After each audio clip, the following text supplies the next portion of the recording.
He was using Opus 4.6 through Cursor's AI platform, their coding platform, and which is like the most expensive tier. And he said he configured it with enough safety rules, but the agent was working on a routine task. They saw some sort of credentialing mismatch, and they decided to fix the mismatch by deleting a railway volume without user confirmation. And they pushed the code from a repo to a live app, and they deleted everything, including the backups. Literally a scene from Silicon Valley's HBO clip of Son of Anton. Hilarious. You gave your AI permission to overwrite code in the internal file system? Were you going to tell me about this? No. I thought that was the company policy these days. Okay, well, your AI just failed epically. That's unclear. It's possible that Son of Anton decided that the most efficient way to get rid of all the bugs was to get rid of all the software, which is technically and statistically correct. But artificial neural nets are sort of a black box, so we'll never know for sure. How did they get that so right, Sachs? 5 or 6 years ago, neural networks are a black box, so I guess we'll never know. But technically, it was correct. Freeberg, when you blow up a hollow system with your vibe coding, which you were absolutely showing off in front of Jensen a couple of weeks ago about how much code you're pushing, who are you going to blame? You're going to take responsibility yourself? Are you going to blame Claude or Cursor? Who are you going to blame when you blow up the entire stack over at Ohalo? Who are you blaming? Yeah, I'll blame Dario. You blame Dario. Okay, that's what I thought. That's the correct answer. Correct answer. Blame Dario. He's the one who says it's a doomsday machine. Come on the pod anytime, Dario. 17th invite.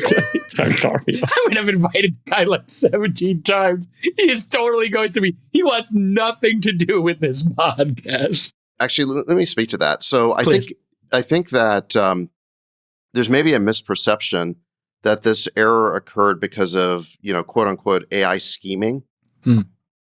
Like kind of in that video that the AI decided that the best way to get rid of bugs is to basically eliminate the code base. This is kind of like the, AI is going to turn the world into paper clips type thing where somehow it'll like mis-scheme.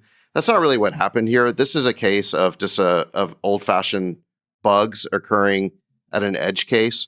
You've got the fact that this API was not designed for permissioned usage. You've got the fact that a credential was left kind of lying around. Probably it should not be. There's kind of like a perfect storm that caused the AI to do something or the agent to do something I didn't quite understand what it was doing. I think that if there's a systemic problem here rather than just kind of a random edge case, it's that AI still doesn't know what it doesn't know. Like a human would stop before deleting a production database and just say, oh, I'm about to do something like really serious, really destructive. Am I sure I want to do this? And a human would have stopped and said, oh, wait a second, like I need to be more confident in what I'm doing before I take that action. And AI still has this issue where, again, it can be kind of overconfident. This is where like the hallucinations come from, is it doesn't know when it should have a low confidence in its output, right? But this is why it has to be supervised. The longer the time horizon for a task, the more likely it is to go off the rails. It'll drift. And adrift, exactly. And this is why I think people are starting to realize that this idea of eliminating all software developers was the peak of inflated expectations. Yes. Right? There was actually a really good tweet on this by Aaron Levy, who's got the right take on this. Aaron retweeted Matthew Iglesias, who sort of sardonically tweeted that 5 months in, I think I've decided I don't want to vibe code. I want professionally managed software companies to use AI coding assistants to make more, better, cheaper software products that they sell to me for money. Just lower your prices. Don't make me vibe code is the translation. Yeah, I mean, I think like rare win for Matt Iglesias there. Anyway, Aaron Levy then says, agentic coding is a huge boon for software developers that want to get more done. And it's fantastic for anyone curious to learn how to start coding. What it's less great for is casually building complex software that you have to maintain on an ongoing basis and take all the risks for. Upgrades, maintenance, keeping up to date with latest security issues, the bugs, cyber. Those are taxes on most knowledge workers who aren't familiar with the system. It's not a tax. It's a huge risk. Yes, as a risk has to be managed. It's a risk.